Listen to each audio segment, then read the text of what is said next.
ഹാൽ cinema വീണ്ടും കാണാൻ ഹൈക്കോടതി ഡിവിഷൻ ബെഞ്ചിന്റെ തീരുമാനം. ബുധനാഴ്ച 2 ജഡ്ജിമാർ ഈ സിനിമ കാണുകയാണ്. ഹാൽ സിനിമയിൽ 3 ഭാഗങ്ങൾ കൂടി കട്ട് ചെയ്യണമെന്നാണ് കത്തോലിക്ക കോൺഗ്രസിന്റെ ആവശ്യം.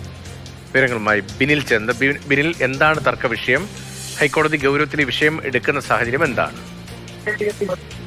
രതീഷ്, നേരത്തെ ഹൈക്കോടതി സിംഗിൾ ബെഞ്ച് ഹാൽ സിനിമയിലെ ഭാഗങ്ങൾ നേരിട്ട് പരിശോധിക്കുകയും അതിന്റെ അടിസ്ഥാനത്തിൽ സെൻസർ ബോർഡിനോട് ഇതിൽ സർട്ടിഫിക്കറ്റ് നൽകാനായി നിർദ്ദേശിക്കുകയും ചെയ്തു. അതായത് ചില മാറ്റങ്ങളാണ് കോടതി നിർദ്ദേശിച്ചിരുന്നത്. അതൊഴിച്ച് സിനിമ സെൻസർ ചെയ്ത് നൽകുന്നതിന് തടസ്സമില്ല എന്നതായിരുന്നു കോടതിയുടെ നിർദ്ദേശം. അതിനെതിരെയാണ് കത്തോലിക്ക കോൺഗ്രസ് ഡിവിഷൻ ബെഞ്ചിൽ അപ്പീൽ നൽകിയത്.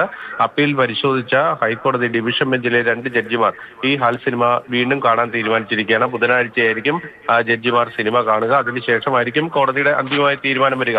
സെൻസർ ബോർഡ് നിശ്ചയിക്കുകയും പിന്നീട് സിംഗിൾ ബെഞ്ച് തള്ളുകയും ചെയ്ത 3 കട്ടുകളുണ്ട്. ആ കട്ടുകൾ കൂടി വരുത്തണം എന്നതാണ് കത്തോലിക്ക കോൺഗ്രസിന്റെ ആവശ്യം. പ്രത്യേകിച്ച് അവരുടെ രൂപതയ്ക്കായി ബന്ധപ്പെട്ട അവർക്ക് ആക്ഷേപമുള്ള ചില കാര്യങ്ങൾ ആ സിനിമയുടെ ഭാഗമായിട്ടുണ്ട്. അത് ഒഴിവാക്കണം എന്ന ആവശ്യമാണ് കത്തോലിക്ക കോൺഗ്രസ് മുന്നോട്ട് വെച്ചിരിക്കുന്നത്. ശരി, ഹാൽ സിനിമ വീണ്ടും കണ്ട് പരിശോധിക്കാനുള്ള തീരുമാനത്തിലേക്കാണ് ഹൈക്കോടതി ഡിവിഷൻ ബെഞ്ച് എത്തിയിരിക്കുന്നത്. ബിനിലാണ് ആ വിവരങ്ങൾ നൽകിയത്.